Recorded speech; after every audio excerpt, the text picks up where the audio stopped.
Hey Ethos, my name is Lane. Thanks so much for being with us today. If this is your first time hanging out with us, we appreciate you taking some time out of your schedule to see what we're all about. We would love to touch base with you through our connection cards, which you can find either online or you can text Ethos New to 94,000 and you can fill out that card right there on your phone. The best part is for every connection card we receive, we'll donate $5 on your behalf to an amazing local organization we love to partner with called She Has a Name, who's fighting human trafficking right here in the city. So thank you again for being with us today and for making a difference within your city. As you all know, we've been in a series called Emotionally Healthy Church, and it's been amazing. To help us keep this series going, we are so honored to have a very special guest with us next Sunday. Tammy Smith is a well-known pastor, counselor, and author, and we're honored to have her share with us as we continue to learn and grow together. Be sure to join us next Sunday, November 14th, and invite your friends. During Vision Sunday, you had an opportunity to hear about a new team that's launching here at Ethos, called the Legacy Team. This team is designed to help connect individuals and couples to specific projects within Ethos through the gift of generosity. If you want to learn more, join us November 17th at 6 p.m. at the Lakes Country Club for our Legacy Team interest meeting in order to hear more about the heart of this team. Dinner will be provided. Ethos, you are such a generous church, and we are blown away by your willingness to give and to serve those in our community across the nation and internationally. Today, there are a few ways that you can lean into that generosity. But if it's your first time checking us out or you're new, please know there is no pressure to give. We really just want you to enjoy today and to learn more about who we are. But if you need some options, there are a few ways that just popped up here on the screen. One option is text to give. You can give just by texting the number that's right there on the screen, or you can head over to our website and give online just by clicking the giving link and following those easy instructions.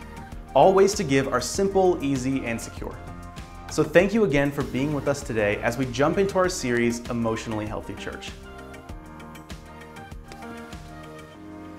Well, good morning here, everybody. You doing good? You glad to be here today? Do you like the person that you're sitting next to this morning? As we often do, can you turn to them, let them know, I'm glad I sat here, like right next to you.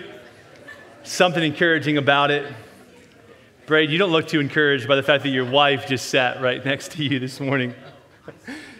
Man, it's so good to see everybody. And as I mentioned before, if you are newer, thanks again for being with us today. And no matter what you believe, we often say that you belong here. No matter how long you've been a part of Ethos, if we can serve you in any way, we would love to know how we can help make a difference in your life. It really is kind of a critical part of why we exist. We want to show people who Jesus really is. And part of that involves us making a practical difference in people's life and really demonstrating what it looks like to be the proverbial hands and feet of Jesus. And so we'd love it if you stop by our In This Together table out in the foyer. Let us know how we can serve you. Or if you're watching online, you can actually click on a button at the very bottom of the website that says Ethos Cares.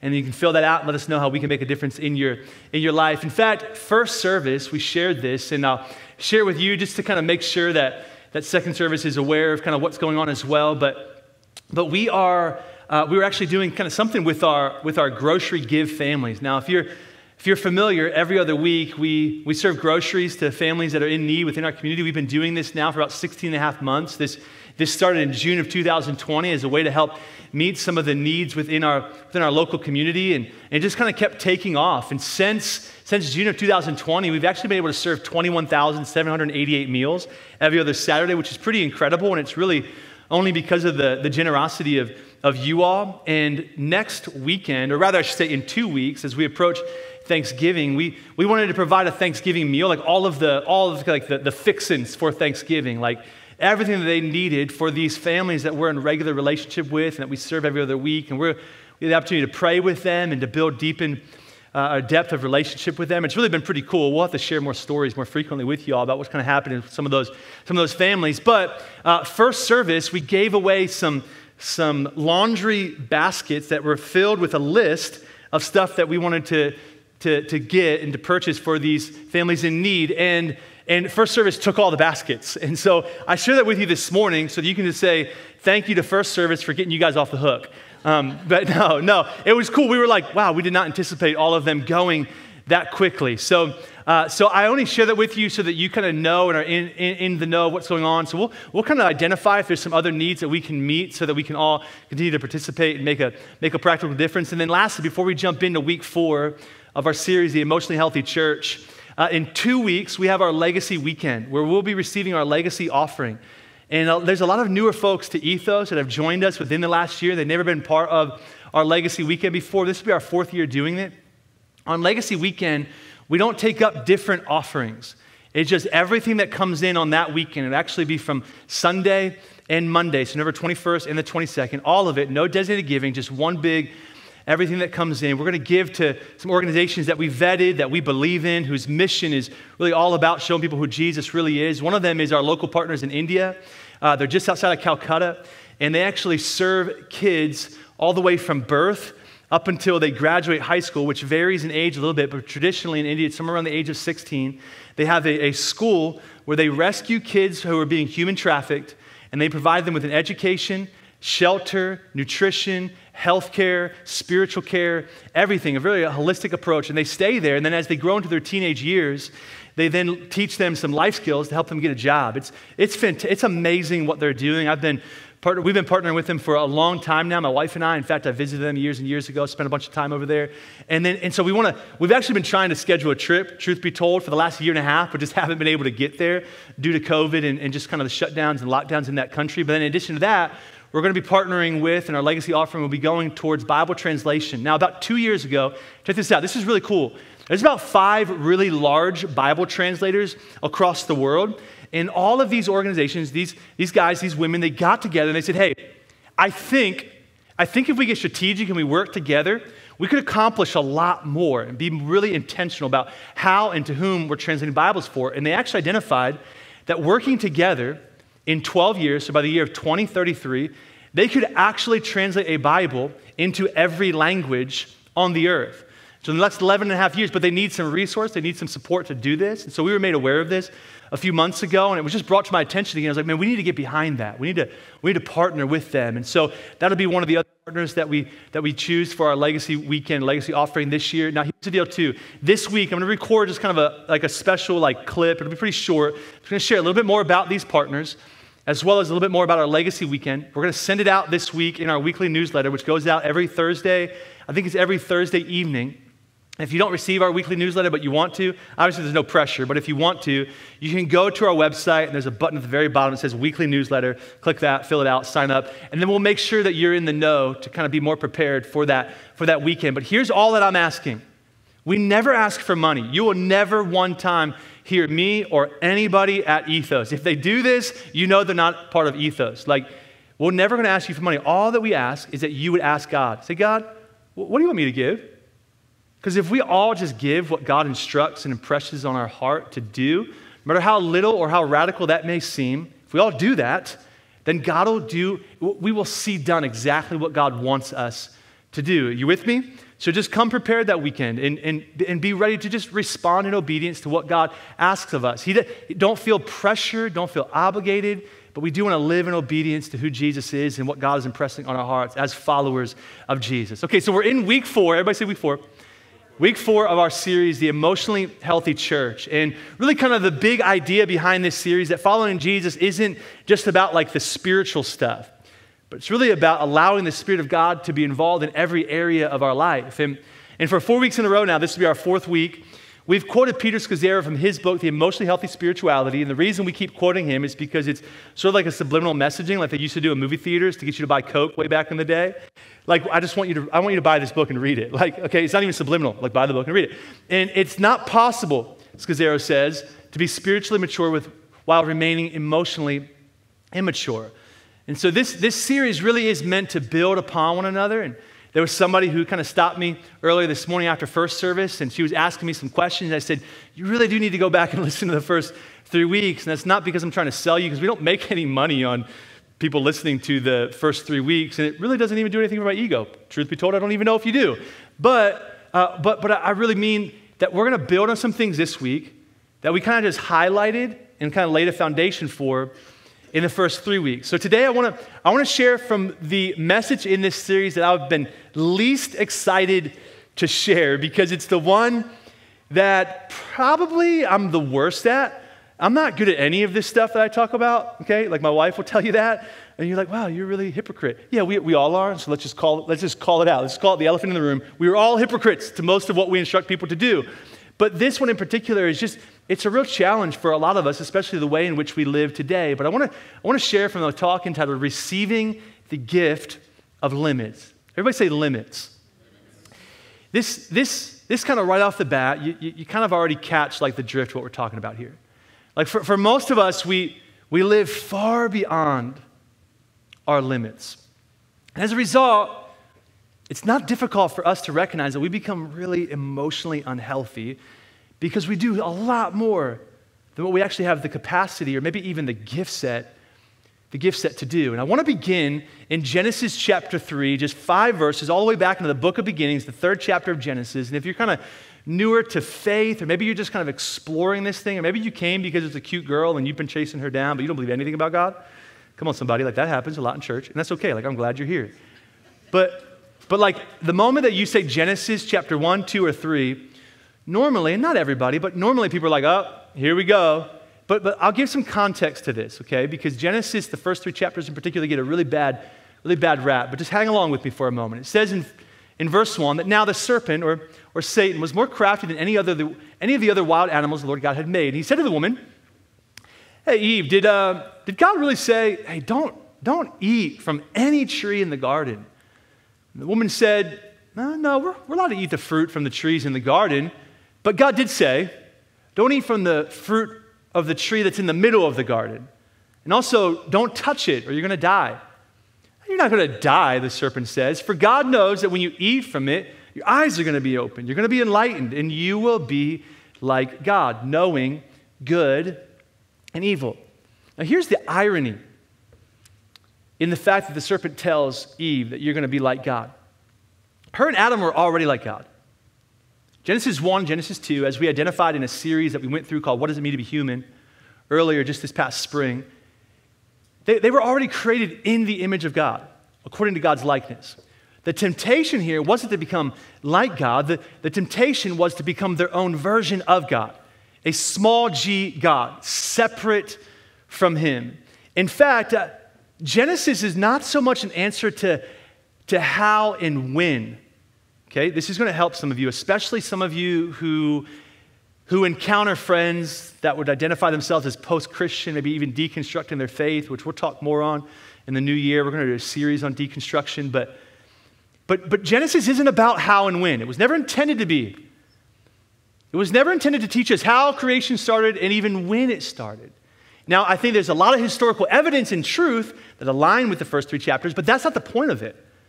It was really intended to be a question to who? Who created all of this? Like, who made all of this? And what's He like? What's God all about? In fact, we got to understand that Eden was created perfect. You kind of know this, right? It's beautiful, it's peaceful, no gossip, no division, no violence, no politics. Come on, somebody. You can eat Reese's peanut butter cups whenever you want, and no calories are added to your diet. Like, it is the place of perfection, at least for me. By the way, my son, as he's trick-or-treating Judah, all he wanted was Reese's peanut butter cups. And if he went up to a house and they didn't have it, he didn't take some of the candy. I was like, that is a son after my own heart right there. And it was so cute. I was like, man, this is kind of like looking in a mirror right now. But it was perfect. Which then begs to ask the Christian apologetic question, the question that so many people ask. Like, well, then why a tree? Like, God, why'd you put that tree there then? Like, what's the purpose of it? Because if the tree disappears, we don't even need the rest of the book. You know what I'm saying? Like, so why is it there? Well, Francis Schaeffer, a 20th century theologian, he says it like this, that God has not made a bad tree. Ooh, this is so good. He said he simply made a tree. There's nothing intrinsic about the tree that is different from the other trees. Rather, God has just simply confronted man with a choice. He could just as well have said, hey, don't cross that stream or don't climb this mountain. He's really just saying, believe me and stand in your place as a creature, not as one who is autonomous. Believe me and love me as a creature to His Creator, and all will be well. This is the place for which I have made you. That ultimately, in the 3rd chapter of Genesis, we find this tree that's actually intended. Here's the purpose of the tree. You can do some study on your own if you don't believe me, but the purpose or the value of the tree was for humanity to begin to understand that we have limits. And part of those limits, hear me, church, It requires understanding that we're not God. And oftentimes, really, the essence of sin, or the beginning of sin, is to replace capital G God in our life by becoming a form or a version of God. We'll unpack that a bit more in just a moment. But we gotta understand, we gotta get this right here from the top. We gotta understand that there are limits on our life. And maybe you grew up like me. I'm really thankful for the way that I grew up. I really am. And I'd venture to say that you're thankful for some of this as well. But maybe you heard this said one time or another that you can become anything you want to become. And you can do anything that you want to do. And there's some truth to that, right? Like there kind of is a little bit, but not entirely. In fact, you know that's not true. There's something intrinsic in you that's like, I don't actually think I can be an NBA center. You know what I mean? Like, I don't actually think I could beat Joel Embiid one-on-one. And if you do, well, that's a whole other message for another day called pride. But like we kind of get this on a bigger scale, but I want to unpack this just a bit further. Because even as young kids, we're taught and raised and even watch movies that teach us this to a certain degree. Like my favorite Disney movie growing up was Aladdin, primarily because of the magic carpet. And I just so wanted to be Aladdin so I could see a whole new world as well. Like I remember then watching The Little Mermaid. That was one of my sister's favorite Disney movies growing up. So we watched that over and over and over again like most kids do. And remember The Little Mermaid? Like she had very real limits on her life. She was a mermaid. She lived in water. But what did she really want though? Well, she wanted to be up where they walk, up where they run, up where they play all day in the sun, wandering free. Wish I could be part of that world. Yeah. Clearly my limit is right here. Like, just talk, Jordan, don't sing, you know? But and some of you are like, but I don't even talk, Jordan. No. But like there's limits. Now let's fast forward a bit. In Frozen, which is almost 10 years old now, which is crazy, but there's one line in that really popular song, Let It Go, and it says, it's time to see what I can do to test the limits and break through. No right, no wrong, no rules for me. I'm free. And we all kind of live our lives with that being kind of at the core of what we think about ourselves and what we can do with our lives. In fact, for a lot of us, we've kind of identified freedom. We live this way, that freedom is being always limitless in all directions. But that's not freedom. That's bondage. Because eventually what happens in all of our lives is we recognize that we're never happy.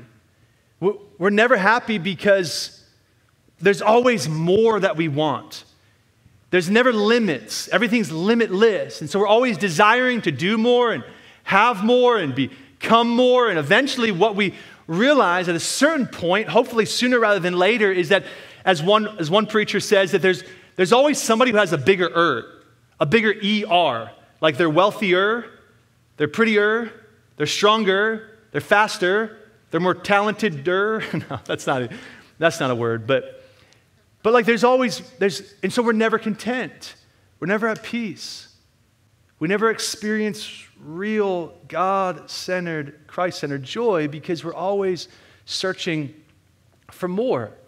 And you know this though, that even when you don't have limits, when you don't put limits, when you don't recognize the limits that are on your body, what happens? Eventually, if you go too fast for too long, your body begins to shut down, doesn't it? And you get sick. And it forces you to rest.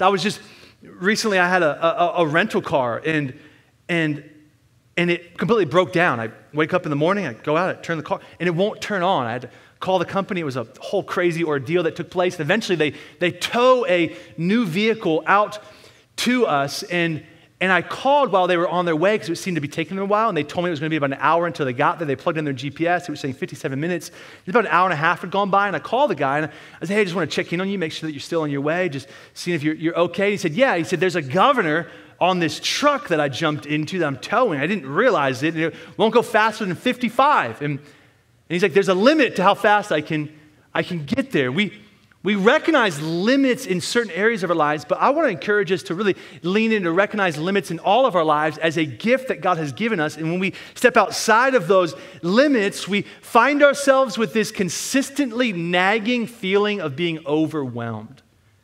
It's always more. And I just feel so exhausted. In fact, we even have found ourselves inundated in a culture or a society where the norm is to brag about how much we are doing and to feel insecure when we're not doing as much as somebody else. And that is not God's plan for you. And so I want to identify for just a moment, and we won't unpack this too far because there's kind of one main point that I want us to really unpack. But I want us to identify, why has this become so normative in our life? The absence of limits, not accepting them. And then how does following Jesus make a difference as it relates to understanding and receiving the gift of limits in our life? And I want to study for just a second John the Baptist. Now, this isn't John the disciple, John the apostle. It's not even John the individual who wrote the book of John, the fourth New Testament book in our Bible, but this is John the Baptist, whole different John. It says that now this was John the Baptist's testimony when the Jewish leaders in Jerusalem sent priests and Levites to ask John who he was. Check this out. He didn't fail to confess, but confess freely, "Hey, John, are you the Messiah?" "No, I'm not the Messiah." They asked him, did I skip one? Oh, no. "Then who are you? Are you Elijah?" He said, "No, I'm not Elijah either." "Are you the prophet?" He answered, "Nope, not the prophet either." Then finally they said, "Then who are you? Like, give us an answer to take back to those who had sent us. What do you say about yourself?"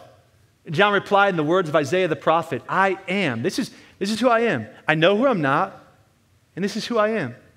I'm the voice of the one calling the wilderness, make straight the way of the Lord. The next day then, John saw Jesus coming toward him and said, "Hey, everybody, look, that's the Lamb of God right there. He's the one who takes away the sin of the world. And this is the one that I meant when I said, a man comes after me who has surpassed me because he was before me. I myself didn't know him, but the whole reason I came." I love John's understanding of his purpose, of his identity, of his calling. The whole reason I came, baptizing with water, was that he might be revealed to Israel. Then the next day again, John was there with two of his disciples, two of his followers. And when he saw Jesus passing by, he once again said, "Hey guys, look, there he is again, the Lamb of God." And when the two disciples heard him say this, they followed Jesus, which is another way of saying they became disciples of Jesus, which is pretty cool. Except I wonder how that made John feel. These are guys who were following him. Now they're abandoning him. And then here's that famous line coming up that we see in John chapter 3. Just a few days later, it says that then a debate broke out between John's disciples and a certain Jew over ceremonial cleansing. So John's disciples, those who were remaining, came to him and said, "Hey, Rabbi," which means teacher, "the man that you met on the other side of the Jordan River, the one you identified as the Messiah, he's now baptizing people in water too. In fact, everybody's going to him instead of coming to us now." And check this out. Look at what John says. This is so beautiful. He said, "Nobody can receive anything unless God gives it to him from heaven. You yourselves know how plainly I told you, I told you, I'm not the Messiah. I'm only here to prepare the way for him. It's the bridegroom who marries the bride. And the bridegroom's friend is simply glad to stand with him," John's referring to himself here, "and hear his vows. Therefore," John says, "I'm filled with joy at his success." And then he concludes by saying, and this is that famous statement of John, Jesus has to become greater and greater. And therefore, I got to become less and less. I love how confident John was in who he was and who he wasn't. That John, so beautiful and so refreshing, was able to celebrate the success of Jesus. He had such emotional maturity that he could look at what Jesus was doing as his followers and the crowds began to leave him, began to follow Jesus, and said, "Wow, I think I did my part. I think I fulfilled my purpose." Now, I want to give us just 4 quick things. If you're taking notes, you can write these down. 4 really quick things that John knew that I believe Jesus is speaking to us this morning. The first 3 I'm going to go through really fast, and the last one we're going to unpack just a bit more. The first thing that John knew is that he knew that he was not equal to Jesus. Now, intrinsically, we kind of know that too. Like if you came up to anybody in this room today and you're like, hey, it's so good to meet you. What's your name? Well, my name is Sarah. Well, it's so good to meet you, Sarah. Well, what's your name? Well, I'm Jesus. It'd say, well, unless you're Spanish, you're not, right? Like, you're not Jesus. Like, we know that. Like, we know we're not equal to Jesus. But here's what we're really getting at. You're not equal to the person sitting on your left or on your right either. You're not equal to the person in front of you or behind you. There's a line in our Constitution that all men, all women are created equal.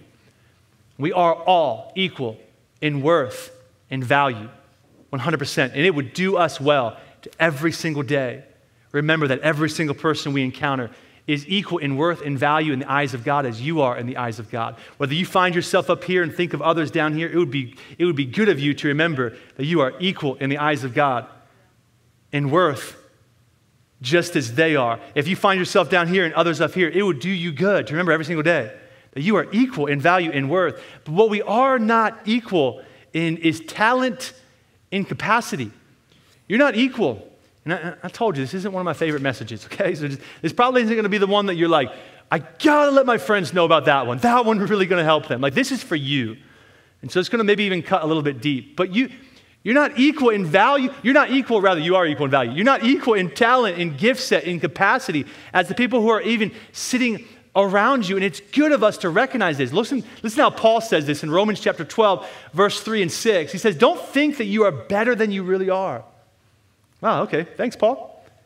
Like he says, be honest in your evaluation of yourself. You got to measure yourselves, not by others, not by Instagram, not by social media, not by your grades in school. You got to measure yourself by, hey, God, like, who did you make me? Like, who did you call me to be? He says in verse 6, he says, in his grace, God has given us different gifts for doing certain things well, and, oh, by the way, for not doing other things well as well. In fact, Jesus, he kind of says it in Luke chapter 19. It's the parable of the talents where Jesus shares this story of a ruler who's about to go away, right? Some of you are familiar with this. Others of you, this may be brand new information, but he identifies 3 of his servants. He says, hey, for you, I'm going to give you 1 talent. Another servant, he says, I'm going to give you 2 talents. To a third servant, he says, I'm going to give you 5 talents. And I'm going to come back after a period of time, and I want you to give a report on what you've done with what I gave you. I want you to be faithful with the 1, with the 2, or the 5. I don't want you to look at the person with the 2, if I gave you 1, and say, well, I don't know. You only gave me 1, so I'm just not going to do anything with it. I'm just going to watch those who have 2 or 5 and be like, you guys just do all the heavy lifting. Because I don't really have a whole lot. No, I'm going to return, and I'm going to ask, what'd you do? I'm not going to ask, hey, Mr. 1 talent person, why did you not have 5 talents? I'm not going to ask you that because I only gave you 1 talent. And what happens in all of our lives, we see this. Just think of yourself for a moment. We see this play out. If we don't recognize the limits on our life, we find ourselves kind of filling our life up to the capacity that we've been given by God, that we received from Him. And for a lot of us, though, as we start to look at other people who maybe have a larger capacity than us, a larger gift set than us, more opportunity than us, we begin to kind of get frustrated, and then what happens? We get unhealthy, and we start to spill out all over the place. We start to get overwhelmed. We start to become exhausted. We grow really weary. And sometimes even furthermore, and of course social media has exaggerated this in our life, hasn't it? We look at other people, and they may not even have a higher capacity than you. They just have a different capacity than you. A different talent than you, a different gift set than you. And so we look at the person who maybe just has a different gift set than us, and we're like, oh, well, I want to do what they're doing. They're getting a lot of recognition. Maybe they're making a lot more money. Maybe people are applauding them more. Maybe they just are Maybe they just seem happier than me, which is the great lie of social media, right? And so we begin to add or try to transpose their talent or their capacity or their gift set onto us, and we become a version that we were never intended to become to begin with. We grow into something that we were never intended to grow into. And this is what it means to know that we're not equal with, that you got to lean into, like, God, what's the limit that you've given me? The second thing that John knew, he knew his identity. I love how it starts out. Hey, John, you the Messiah? What's that? The Messiah, is that you? Me? No, Are you Elijah? What's that? Elijah? Nope. Are you the prophet? Well, then who are you? Oh, me? I'm John. I'm John the Baptist. Just kind of came to prepare the way of the Lord. Anything else, John? I don't think so. That's it. But John, like all your followers are going after Jesus. John, we should probably get a new ministry strategy here. Like it's not working. So like that church is bigger now. Everybody's going over there. No, but this is what I'm supposed to do. Anything else, John? I don't think so. Like he knew who he was. And he knew who he wasn't. I was watching this documentary a couple years ago, and it was talking about how people who act living, like this is what they do. They identify counterfeit bills, like counterfeit dollar bills. And they said that there's only really just a handful of real dollar bills, just a few variations of real dollar bills. But there's thousands of variations of counterfeit bills. And so what they do is they study with great intensity the real thing, so that when the fake thing comes across their desk, they're like, nope, that's not it. Nope, not that one either. Nope, that's not it either. Because they're so aware of the real thing that they just know who they are. And all of us stray from our identity at one point or another. I just kind of want to conclude this second point here with one of my favorite quotes. We've actually shared this before here at Ethos, but it's a 17th century Jewish rabbi. It's kind of comical, but also just so brilliant at the same time. And he was quoted as saying that when I die, this is from Rabbi Zusa, he says, when I die, I have to present myself before God, and he's not going to ask me, hey, Zusa, why were you Moses? Well, because I'd say, well, Moses was a prophet. I'm not. They're not going to say, Zusa, why were you not Jeremiah? Well, I'd say Jeremiah was a writer, and I'm not a writer. They would not say, hey, why were you not Rabbi Akiba? Well, I would tell them, like, well, I love this. Well, Rabbi Akiba, he's a really great teacher and scholar. I'm not. But they will say, hey, Zusa, why are you not Zusa? The third thing that John knew, he knew his calling. He knew what God had called him to do. Now, the reason I'm not spending much time on these first 2 points, and I even debated kind of unpacking them even a little bit, but I just want to give some context before we get to this fourth one, is because we taught a series back in April and May. It was about 8 weeks long, called What Does It Mean to Be Human? And so you can reference that if you'd like to kind of better identify and understand how to uncover or unearth. The word I really like is how to excavate your calling in life, because I think that's what it looks like. I think you have a better opportunity to identify your calling in life by doing some like personality profiling than you do by maybe coming across a burning bush one day and God speaking to you through that. Like you excavate your calling over a period of time. I'm all for the burning bush moments and like hats off to you if that's how you unearth your calling. But I just know that in my own life, it's been a slow excavation and it continues for a long period of time to further lean into like, God, what have you really called me to do? And here's what I just kind of want to conclude with this third point, that you also have to remember that what we are called to do isn't always what we want to do. I know this isn't super encouraging right now, but here's the encouraging part. What you're called to do is doing what you were created to do. And so sometimes you have to grieve what you wanted to do and allow that dream to die within you so that God can birth His calling within you and allow the dream of God to grow bigger inside of you. I've got a really good friend. He is just so comfortable in his own skin. And he's so confident. He's been this way for years, for as long as I've known him. He's been so comfortable just to lean into his identity and his calling. And he seems to have all of these opportunities to just kind of come across his path. And he's always sharing them with me and kind of telling me that, man, I'm kind of tempted, but I just don't think that's what I'm supposed to do. And recently he had a really great opportunity, a massive promotion come across his desk, and he's calling me. He's like, hey, I don't know how to have the conversation with my boss to tell him that I don't want it. I don't know how to do it. I was like, excuse me, what did you say? Like, I don't know how to tell him no. Why would you tell him no? Well, because I don't think that's what I'm called to do. It's going to change my vocation. I really think that this is what I'm called to do. Yeah, but isn't that like a better opportunity? Like, you don't think that God's giving you that? I really don't. I really think this is what God wants me to do. He's just, and I'm telling you, for as long as I've known him, I've known him for a long time now, for as long as I've known him, about 17 years, he's one of the most comfortable people for me to be around. You ever meet those people, you're just like, there's no striving. You're just so they're just like a, wow, you are just so comfortable. Some people would say confident, but I really think that comfortable with their identity and calling is a better way to say it. And the fourth thing, and this is where we'll close right here, the fourth thing that John knew his limitations. Like he knew, nah, not that, yep, that. That could be cool, but no, this is what God has called me to.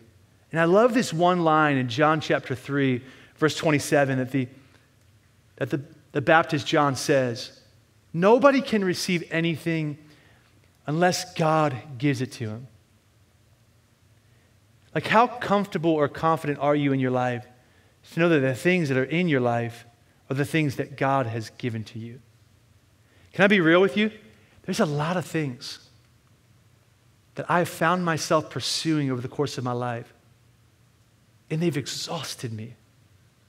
And at a certain point, I've realized, you never gave that to me, did you, God?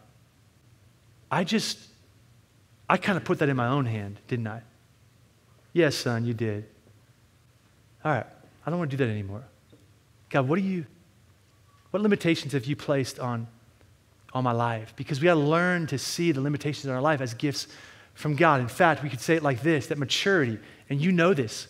Think about somebody that's close in relationship to you in your life that exhibits this. Emotional maturity specifically is when somebody is living in their God-given limits. And all of us have limits. We don't all like to admit them. We certainly don't want to oftentimes brag about them, but when we identify them, it causes a great deal of peace to begin to resonate within our soul. We all have limits that relate to our physical body. Of course, as we get older, there's even more limits. Your family of origin, your place of origin, where you were born in the world, could create a limit on your life, which, side note, by the way, I think it's one of the reasons why global missions is so important, because we've been given a significantly larger degree of capacity here in a very affluent community than what our friends in India or all other parts of the world have been given. And therefore, I actually believe that we have a great deal of responsibility to recognize the capacity that we've been given in ways that we can impact people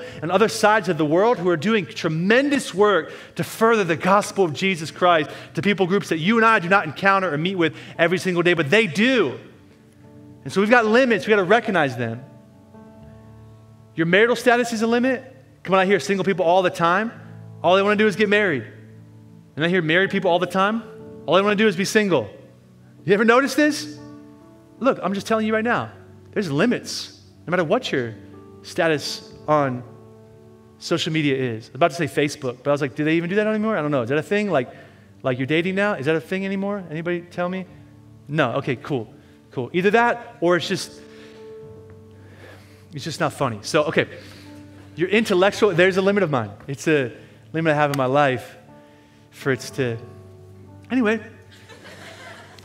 Your intellectual capacity, come on, that's a limit. Your talents and gifts, your raw material, your time, your spiritual understanding. We could go on and on and on. The point isn't to expand on these. The point is to realize, like, oh God, like you've given me limits, and so I'm going to receive them, and I'm not going to just continue to live beyond them. Like I know that's not what you've asked of me. You just want me to be faithful with what you put in front of me, and we kind of live in a way today where we are frantically trying to do more than God intended for us to do. And we burn out, thinking we can do more than we can, and we get stressed out, and unfortunately, we begin to blame others as a result. I've noticed that one of my great responsibilities as a parent is actually help my kids identify their limits. And I always get really uncomfortable or maybe insecure talking about parenting, which is why I don't do it a whole lot because my kids are still so young. But I want my kids to recognize, no, hey guys, that's not your lane. That's not your gift set over there. But hey, this is right here. I can help you identify that. Leaders, one of the great responsibilities that we have is to help people identify their limits as well. Like, hey, where has God called you to lean into, and where has God not called you? And so how do we get there? What do we do? Here's where we get a little bit more pragmatic. I really believe in a spirituality that's coupled with a practicality. And it's kind of simple, but you got to figure out what you're supposed to say yes to, and then get more comfortable saying no. Are you the Messiah? Nope. Elijah? No. Prophet? No. Who are you? I'm Jordan. It's who I am. I think even as a church, this is something that we're kind of going through as we're just continuing to keep excavating, like, God, who have you called us as a church to be? Because we believe that we are a unique expression of your body in this community, not the only expression of your body in this community. And LifePoint is doing a tremendous work in Grace Point, in Vineyard, in Rock City, and all of these incredible churches all around us. They're doing an incredible work. Well, hey, but you know what, God? I know you didn't call us to be them. And you called them to be them. And so we're going to continue to lean. God, who'd you call me to be? And God's saying the same thing to you. He didn't call you to be the other person on Instagram. He called you to be you.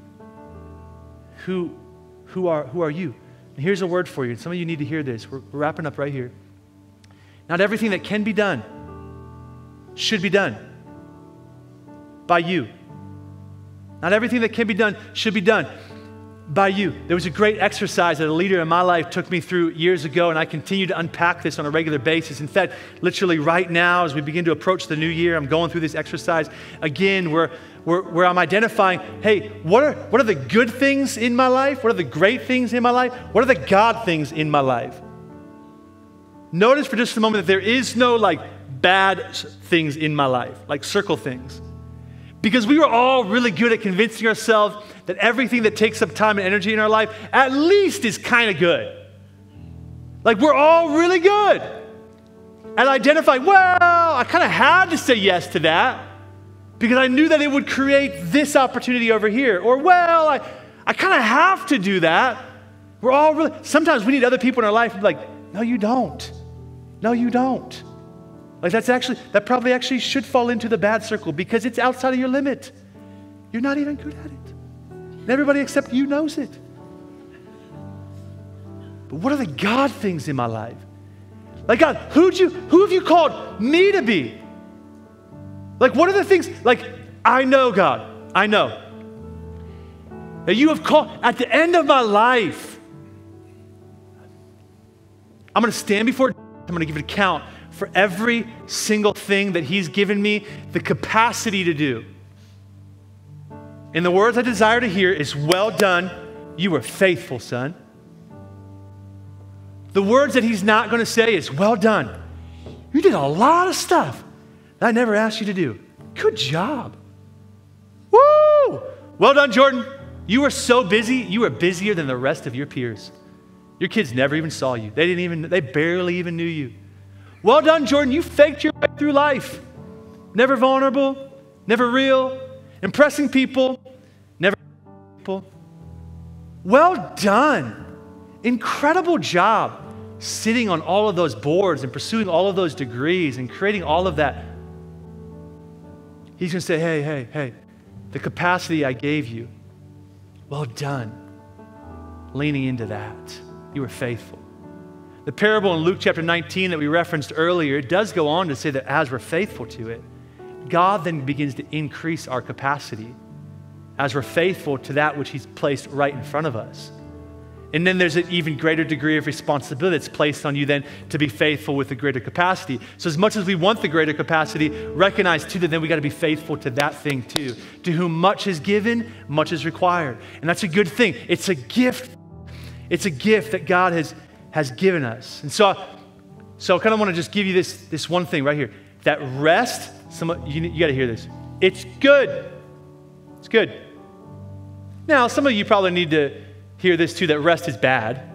Like some of you, you're like, okay, stop being lazy. Like get up and do something. Like get a job. It's good. It's a good thing too. Like no, like your Sabbath, your days off probably shouldn't be 3 days. Sometimes people tell me, well, I can't serve in church because, like I only get the weekend off. The whole weekend? Yeah, I'm not trying to push a button here. I'm really not.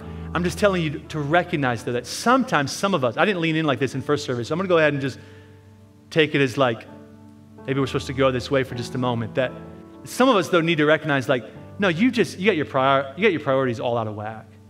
Like your good, great, and God buckets, you need to do some prioritizing in your life. But for most of you need to hear, and I do believe this is for most of you, that it's good. Learn to rest. One of the greatest ways you can show that you trust God is to simply just lean back and be like, God, I've done everything that I can do. And so now I'm just offering up the rest to you. And I'm going to rest. I'm going to stop worrying about it. I'm going to stop thinking about it. I'm going to stop working hard on it. It's done. It's done. Like learn to just simply rest. Robert Barron says it like this: at the heart of original sin, the heart of sin is the refusal to accept God's rhythm, his pace for us. The essence of being in God's image is our ability, like God, to stop. We imitate God by stopping our work and resting. If we can stop for 1 day a week, we begin to touch something deep within us as image bearers of God. Another way to say it is like this, that to experience the life of Jesus, we've got to adopt the lifestyle of Jesus. I was sharing with a friend just earlier this week as we were grabbing coffee.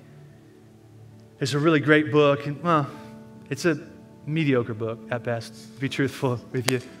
I won't give you the title of it, but no, I have to give you the title of it. It's a really old book, and the guy passed away, so it's not like he's not going to listen to me. He's way smarter than me. That's a really bad way to introduce a book. It makes me sound exactly how I am. But it's called 3 Mile Per Hour God. It's written by this Japanese theologian whose name actually I can't pronounce. And the whole premise of the book is that 3 miles per hour is the speed at which the average human being walks. And so he identifies and he coins the phrase of Jesus to be the 3 mile per hour God. Everywhere that Jesus went, he just sort of walked, just kind of casually, just comfortably, and I think sometimes what happens in our life when we find ourselves overwhelmed is we are walking faster than Jesus. So we're no longer following him. We're not trying to lead him. And following Jesus doesn't lead you to where you want to go. Following Jesus leads you where he wants you to go. And so, Mom, like just receive the gift of limits on your life. Like you can't do everything for your kids. Dad, receive the gift of limits on your life. You can't do everything for your kids. Like students, young people, like recognize the gift of limits on your life. Rather than looking at what somebody else thinks you should or shouldn't do. Like, God, what have you called me to do? What have you gifted? What's the limitation? What's my capacity? Because I see a church, I close that so that you all know we're finishing. It's like my way of being like, breathe, we're done, okay? Like I see a church who leans more into what we're called to do and less of what we're not. And we grow more and more comfortable with just being you. The best version of what God has made, created, and designed you to be. So that we can all just follow Jesus to the point where we stand before him one day and we hear those words. Like we want to hear that. We just want to, like, good job. Like, you were faithful. Not the most gifted, not the most talented. You were faithful. You were faithful. Let's pray. Will you bow your heads for just a moment? Well, Heavenly Father, would you help us just to lean into the things that you've called us and to kind of just delegate, dump the things that you haven't? Would you seal these things in our hearts right now? Just right there where you're sitting, where you're seated. You just take a moment as we do every single week and just ask the Spirit of God as we begin to close. Just say, Spirit of God, Holy Spirit, what would you have me do with what I just heard? What are some of the things that I've put in the good or the great bucket of my life that it's not you, though? Holy Spirit, would you make me more aware of the things that you are leading me in, the things that you are calling me to lean into today? That's what we ask. Jesus, we honor you. We magnify you above all else. Continue with your eyes closed for just a moment. If the greatest decision that you could ever make is not to receive the gift of limits, but to receive the gift of Jesus Christ. And if you're in here today and you don't know Jesus, but you want to, maybe you know of him, but you've never placed your faith, your trust in him. You don't have what we often refer to as a relationship with him, but you want to. Like, hey, I want to begin following Jesus. I want to know him, and I want to know that I've been forgiven by him so that I'm in right standing with God. So I can come, just what the author of Hebrews says, I can come boldly before him, knowing that he accepts me just as I am. You no longer have to walk around with the shame and the guilt of your past when you come into a relationship with Jesus. And you know that this is for you, whether you're watching online or you're in the room, because there's kind of something that's just kind of stirring within you right now. And you can't really explain it. Maybe you almost feel a bit uncomfortable right now. That's God's Spirit just working within you. And I want you right now, just kind of with your eyes closed, just to avoid being distracted, I just want you to say, Jesus, I receive you. Just say that. That's it. You can just say kind of under your breath, Jesus, I receive you. Say, Jesus, I surrender to you. I surrender my life to you. I give you my life. I really do. I believe in you. I don't know everything that means, Jesus, but I want to begin a relationship with you today. Jesus, we honor you. I shared this in first service because I felt impressed. You can look up here for just a moment. I promise you, we really are closing here in 60 seconds. This isn't going to take long at all. I shared this in first service, kind of unexpectedly, and I'll share it in second, just so we can continue to maintain and be on the same page. And I really wanted our team to hear this, our worship team. By that I mean our worship team. So if you're on the worship team, this is for you as well. But I just kind of had this thought at the end of second service that there are we've always desired to be a church that really honored the presence of God, that we were what we refer to as a presence-driven church, that we lean heavily into the contemplative or into the Word of God and into the Spirit of God. And we understand that God's presence really does make all the difference in our life. And that one moment in God's presence can change us in ways that 1,000 moments anywhere else could never do. And I was just sharing with our team in first service, I said, there's limitations that are even on us. And so these guys you have no idea how much work goes into what they do week in, week out. They rehearse every Thursday night, and some of them will get together throughout the week and kind of practice their songs and their vocals and their instruments as well. And then Sunday morning, they are here at 6 a.m. Every Sunday morning, they set all of this up. And they lead us in 2 services, and most of them won't leave until 1:30, 2 o'clock, some of them. And they put so much effort. And I said, guys, there's a limitation even on what we can do as it relates to the way that we set the table for God's presence. And that's a good thing too. And so we ought not put more pressure on ourselves than what God desires for us to put on ourselves, but to recognize that more important even than our ability to play the instrument or sing the song is just the posture of our heart in worship to God. And so even as we come into this place on a Sunday morning, whether we're in the room physically or we watch online, that we come in with this expectation that God, I'm going to worship you today. No matter what. The psalmist says that God inhabits the praises of his people. We want to give God a space to inhabit so that his presence can make all the difference in our lives and all the difference in the lives of those who come in here for the first time who may not know him. Because I'm still kind of under the belief that God's presence can open up somebody's heart in such a way that preaching and communicating could never do, that great oratories could never accomplish. That's still on God, not on us. So if you prayed earlier today to kind of receive Jesus, I want to ask that you would simply text the word ethos yes as we begin to close here. Text the word ethos yes to the number that you see there on the screen. Or if you're watching online, you can scan that QR code. And we're going to follow up with you. You're going to fill out just kind of just a short card, an online card. That just lets us know that you prayed that prayer. It lets us know how we can touch base with you. And we'd love to let you know what it looks like to follow Jesus, because there's a next step. The prayer is just simply a first step. That's why we say we are followers of Jesus, not just simply Christians, because we want to continue in this journey with him. We want to let you know what that looks like and how we can kind of help you in that journey. Hey, can you stand with me as we prepare to dismiss this morning? Thanks so much for being here. I mean that. Man, we're so grateful that you would take some time to prioritize relationships with people in the room and relationships with God. And if we can serve you again in any way, stop by our In This Together table in the foyer, let us know. Or if you're newer today, you've never gone by our New Here table out in the foyer, we'd love to give you a free gift, just as our way of saying thank you for hanging out with us today. And then lastly, if we can pray with you, if you need prayer for anything in your life, or you need prayer for somebody else, you're like, hey, would you just pray with me? I got a loved one who's kind of going through some stuff right now. Can we agree together? Our prayer team, I want to invite them to come on down here at this time. We'd love to pray with you. So you can just come on down here as our team kind of leads us in a song of worship as we dismiss this morning. But otherwise, you are dismissed. We love you so much. Enjoy the weather today. Have a great rest of your weekend. Love y'all, and we'll see you out next weekend.